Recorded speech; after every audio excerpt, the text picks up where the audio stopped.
కోట్లకు పడగలెత్తిన వారైనా, కూటికి కరువైన, కటిక నిరుపేదైనా చేరాల్సింది ఆ నెలకే. 6 అంతస్తుల భవంతిలో జీవితం అనుభవించిన, నిలువు నీడలేక రోడ్డుపై బతుకును ఈడ్చేవాడికైనా ఆ భూమిలో మిగిలేది 6 అడుగుల స్థలమే. శ్మశాన వాటికకు వెళ్లడమే అశుభంగా భావిస్తారు.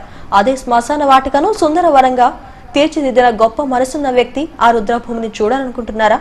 అయితే ఈ స్టోరీ చూడాల్సిందే.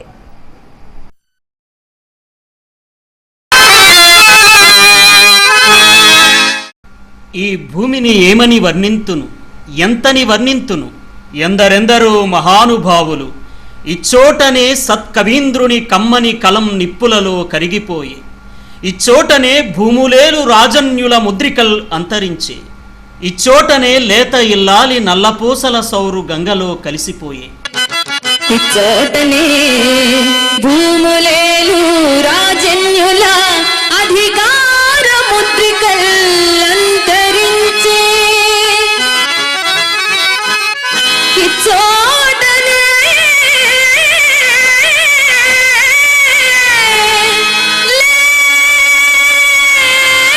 లేత ఇల్లాలి నల్లపూసల సౌరు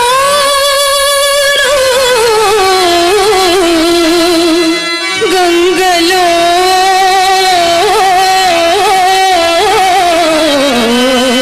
కరగిపోయే. గుర్రం జాషువా కవీంద్రుడి కలం నుండి జాలువారిన జీవిత సత్యమిది. పౌరాణిక నాటక ప్రియులు హరిశ్చంద్రుని కాటిసీనులో ఎప్పుడూ గుర్తుంచుకునే ఆనిముత్యం. జీవితం ఓ నాటక రంగం, మనమంతా పాత్రధారులమే అన్నాడు ఓ ఆంగ్ల కవి షేక్స్పియర్.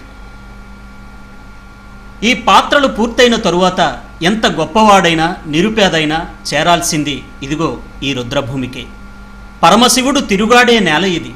రాజ్యమంతా కోల్పోయిన సత్య హరిశ్చంద్రుడు చివరిగా కాటి కాపరిగా చేరిన భూమి ఇది. ఎప్పుడో ఒకప్పుడు ప్రతి ఒక్కరం రాలిపోవాల్సిందే, ఈ శ్మశానానికి రావాల్సిందే. ఇదేదో వేదాంతం కాదు, జీవిత సత్యం. అలాంటి ఈ శ్మశాన వాటికలను మన ప్రాంతాల్లో చాలా చూస్తూనే ఉంటాం. గచ్చ పొదలతో, ముళ్ళ కంచెలతో ఊరికి దూరంగా విసిరేసినట్టు అనాథగా పడి ఉంటాయి. అందరూ చేరేది అక్కడికే అయినా ఎవరూ పట్టించుకోరు. కానీ ఈ వ్యక్తి ఈ శ్మశాన వాటిక పరిస్థితిని చూసి చలించిపోయాడు. పిల్లలను, గ్రామాలను, బడులను, గుడులను దత్తత తీసుకున్నట్టుగా అందరికీ ఉపయోగపడే శ్మశాన వాటికను దత్తత తీసుకుని లక్షలాది రూపాయలు వెచ్చించి సుందర ఉద్యానవనంగా తీర్చిదిద్దిన ఈ మనసున్న మారాజు పేరు నమ్మి అప్పలరాజు. 67వ వార్డు వైఎస్ఆర్సీపీ నాయకుడిగా నిరంతరం ప్రజలకు దగ్గరగా ఉంటూ సేవా కార్యక్రమాలు నిర్వహించే నమ్మి అప్పలరాజు 2014లో హుదూదనంతరం శ్మశాన వాటిక పరిస్థితిని చూశారు. తన అన్నా వదినల అంతిమ సంస్కారానికి ఈ రుద్రభూమిలో అడుగుపెట్టిన ఆయనకు దీనిని సుందర నందన వనంగా తీర్చిదిద్దాలని మనసులో అనుకున్నాడు. అక్కడ నుండి వెనుదిరగలేదు. సొంత కుటుంబాన్ని చూసుకున్నట్టుగానే ఆ శ్మశాన వాటికను సుమారు 40 లక్షల రూపాయలు వెచ్చించి అన్ని వసతులు సమకూర్చారు. ఒకప్పుడు భయానకంగా ఉండే ఈ కైలాస భూమి ఇప్పుడు పచ్చని తివాచీ పరుచుకున్న పార్కుగా మారిపోయింది.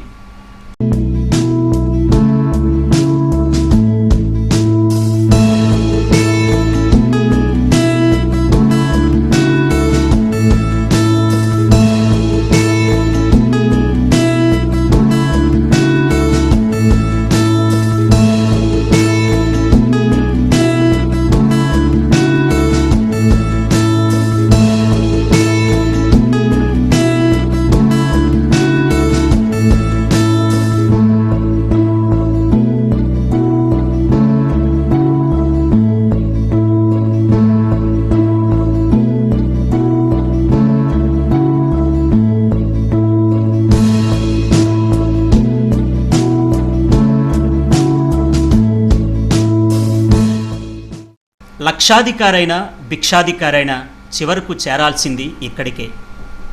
67వ వార్డు బుచ్చిరాజుపాలెంలోని ఈ శ్మశాన వాటిక ఇలా తయారు కావడానికి నమ్మి అప్పలరాజు కష్టం ఎంతో ఉంది.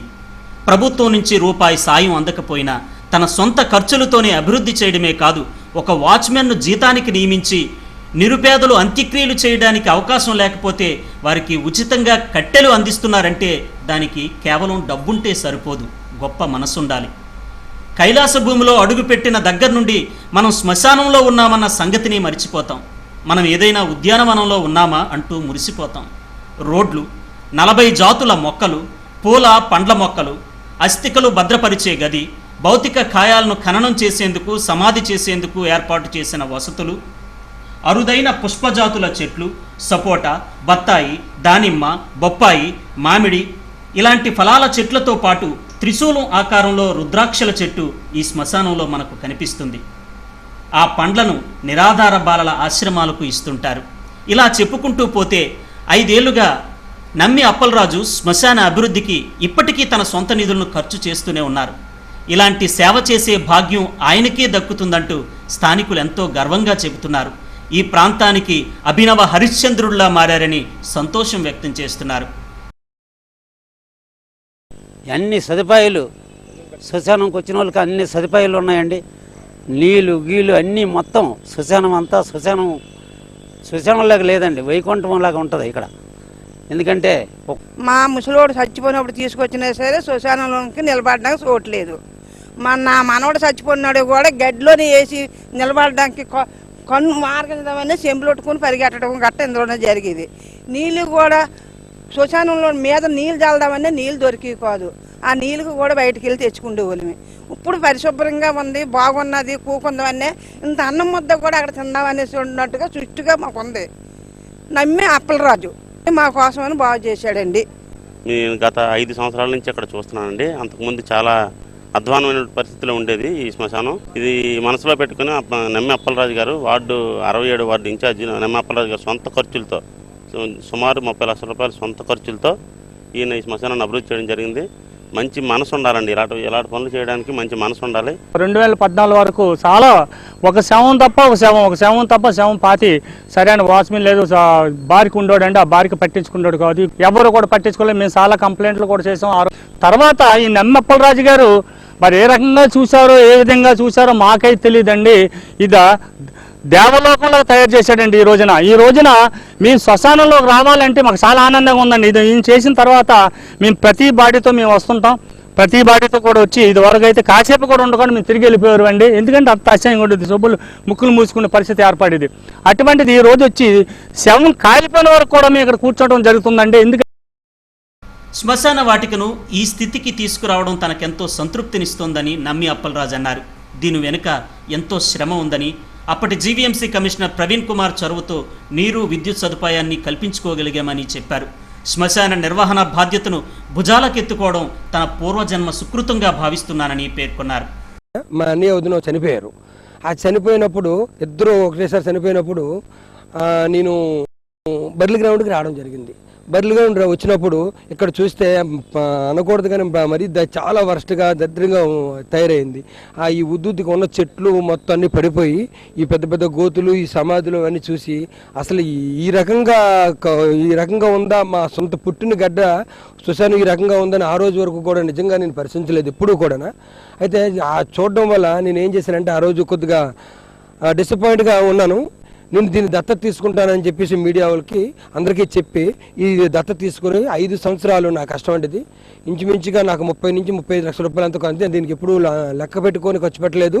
నేను ఇప్పుడు ఆ జీతాలు నెలకు 5,000 రూపాయల జీతాలు, బాడీకి 200 రూపాయలు ఇచ్చి ఆ చెత్త క్లీన్ చేయడానికి, ఈ కటికలు ఇవన్నీ కాల్చడానికి ఇవన్నీ చేస్తాం. ఇక్కడ 240 మొక్కలు ఉన్నాయండి, పూల మొక్కలు, ఆ తినే ఫ్రూట్స్, సపోటా, మామిడి, జామి, ఇలాగ రకరకాల ఫ్రూట్స్ ఉన్నాయండి.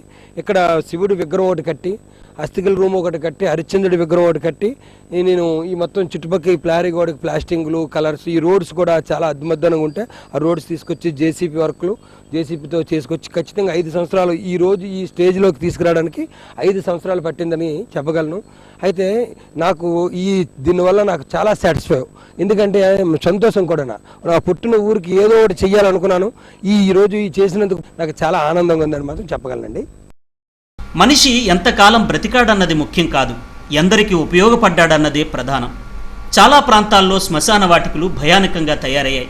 ఇలాంటి నమ్మి అప్పలరాజులు ప్రతి ప్రాంతంలోనూ ఉంటే శ్మశాన వాటికలన్నీ పచ్చని ఉద్యానవనాలుగా మారుతాయనడంలో ఏమాత్రం సందేహం లేదు. జీవితం ఓ నాటక రంగం. ఆ నాటకంలో నీ పాత్ర ముగిసిపోగానే నువ్వు చేరాల్సిన స్థలం ఇదే.